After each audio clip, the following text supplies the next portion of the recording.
চট্টগ্রাম ৮ বোয়ালখালী চাঁদগাঁও সংসদীয় আসনে আসন্ন ত্রয়োদশ জাতীয় সংসদ নির্বাচনকে সামনে রেখে ধানের শীষের জননেতা আলহাজ এরশাদুল্লাহর সমর্থনে বোয়ালখালী উপজেলায় একাধিক পথসভা অনুষ্ঠিত হয়েছে। দিনব্যাপী এই কর্মসূচিতে প্রধান অতিথির বক্তব্য রাখেন চট্টগ্রাম দক্ষিণ জেলার বিএনপির অন্যতম নেতা ও ধানের শীষের প্রার্থী আলহাজ এরশাদুল্লাহ। তার বক্তৃতায় তিনি বলেন, নির্বাচিত হলে অগ্রাধিকার ভিত্তিতে কালুরঘাট সেতুর নির্মাণ হবে তার প্রথম কাজ। একই সঙ্গে বোয়ালখালীতে আধুনিক এক্সপোর্ট জোন প্রতিষ্ঠার প্রতিশ্রুতি দেন তিনি, যেখানে তরুণরা সব ধরনের ক্রীড়া চর্চার সুযোগ পাবে।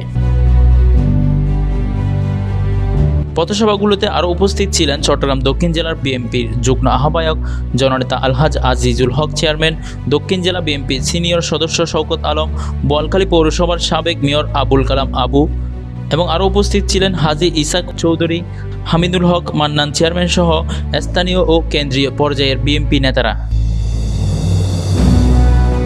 এতে স্থানীয়দের মধ্যে উপস্থিত ছিলেন মোহাম্মদ এস.এম. জামাল, আমিনুল ইসলাম লাবু, নেজামউদ্দিন, মিন্টু, জামশেদ জিশান, আলমগীর সহ আরও অনেকেই।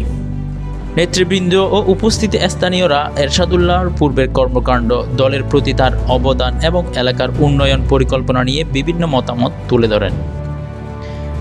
দিনব্যাপী এই কর্মসূচির অংশ হিসেবে যে স্থানগুলোতে পথসভা ও গণসংযোগ অনুষ্ঠিত হয়েছে: কালুরঘাট, বাদামতল, বেতন আউলিয়ার মাজার গেট, পশ্চিম গুমদণ্ডি লালমতির বাপের মসজিদ, সরখিজিরপুর ট্যাক্সগড়, বোয়ালখালী উপজেলা চত্বর, উত্তর গুমদণ্ডি উচ্চ বিদ্যালয়।